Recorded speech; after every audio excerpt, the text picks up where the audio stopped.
Assalamualaikum warahmatullahi wabarakatuh. Perkenalkan, nama saya Muhammad Arya. Pada kesempatan ini saya akan menjelaskan tentang pengertian dari Multinational Corporation atau MNC. Multinational Corporation adalah suatu perusahaan yang beroperasi di dua negara atau lebih.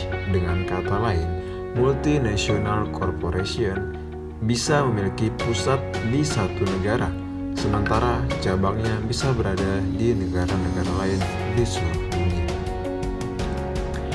Adapun tujuan dari Multinational Corporation, tentu dengan adanya pertimbangan serta potensi keuntungan yang lebih tinggi dengan mendirikan produksi dan kegiatannya di luar negeri. Sebab semakin luas kegiatan pasar, potensi keuntungan yang diperoleh perusahaan bisa semakin tinggi pula. Secara lebih khusus, tujuan Multinational Corporation dapat diuraikan dalam beberapa poin berikut ini. Yang pertama, raw material seeker, yaitu mendapatkan bahan mentah untuk diolah atau diproduksi di negara lain. Yang kedua, market seeker, yaitu memperoleh pangsa pasar baru di negara lain. Yang ketiga, cost minimizer seeker, yaitu mencapai efisiensi biaya karena dengan melakukan investasi memungkinkan biaya produksi menjadi lebih rendah. Yang keempat, risk minimizer seeker, perusahaan dapat menurunkan risiko produksi dan penjualan dengan mencari lokasi baru di negara lain. Yang kelima, profit maximization trade-off with cost minimization, yaitu perusahaan dapat memaksimalkan keuntungan dengan mengurangi biaya produksi yang serendah-rendahnya. Dalam hal ini, perusahaan bisa menghindari biaya yang biasa melekat pada pihak ketiga sebagai perantara. Kemudian yang keenam yaitu fund seeker. Dalam manajer finance, suatu perusahaan dapat memperoleh pendanaan dengan meminjam kepada bank ketika dapat menunjukkan performa positif terkait penggunaan dana tersebut secara maksimal demi menghasilkan return atau keuntungan semaksimal mungkin. Kemudian yang ketujuh, penguatan struktur perusahaan. Dengan melayani pasar luar negeri, perusahaan dapat menguatkan struktur perusahaannya. Perusahaan dapat pula menjadi entitas yang kuat dengan memanfaatkan pengetahuan perusahaan mereka di negara lain. Bentuk-bentuk dari MNC menurut Profesor John Dunning membedakan MNC ke dalam 4 bentuk diantaranya. Yang pertama yaitu Multinational Producing Enterprise atau MPE. Fokus yang dilakukan perusahaan multinasional ini adalah pada bidang produksi. Jadi MNC ini memiliki dan mengontrol berbagai fasilitas produksi di lebih dari satu negara. Yang kedua yaitu Multinational Trade Enterprise atau MTE. Fokus dari MTE adalah pada bidang perdagangan.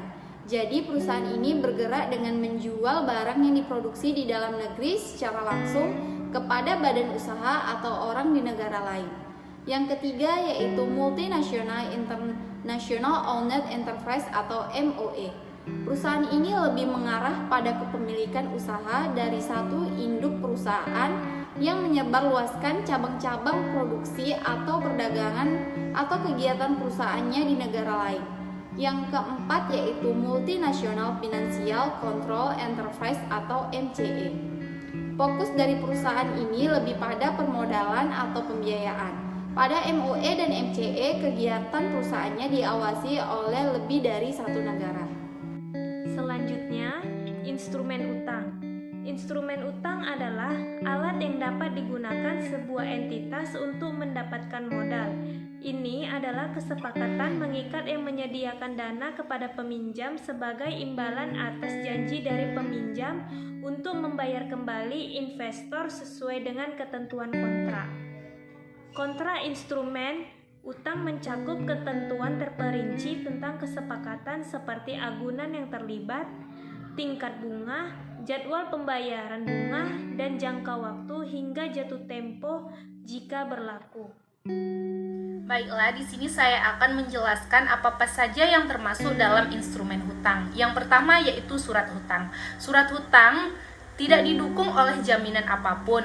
Mereka dikeluarkan oleh perusahaan untuk mengumpulkan dana jangka menengah dan jangka panjang. Yang kedua yaitu obligasi. Obligasi di sisi lain umumnya diterbitkan oleh pemerintah, bank sentral, atau perusahaan besar yang didukung oleh sekuritas.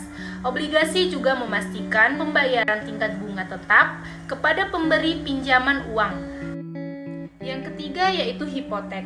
Hipotek yaitu pinjaman terhadap properti perumahan dijamin oleh properti terkait. Dalam kasus kegagalan pembayaran, properti dapat disita dan dijual untuk memulihkan jumlah pinjaman. Yang terakhir yaitu surat utang negara. Surat utang negara yaitu instrumen utang jangka pendek yang jatuh tempo dalam satu tahun. Mereka dapat ditebus hanya pada saat jatuh tempo. Mereka dijual dengan diskon jika dijual sebelum jatuh tempo. Neraca perdagangan. Neraca perdagangan adalah selisih antara nilai ekspor dan nilai impor suatu negara dalam suatu periode tertentu.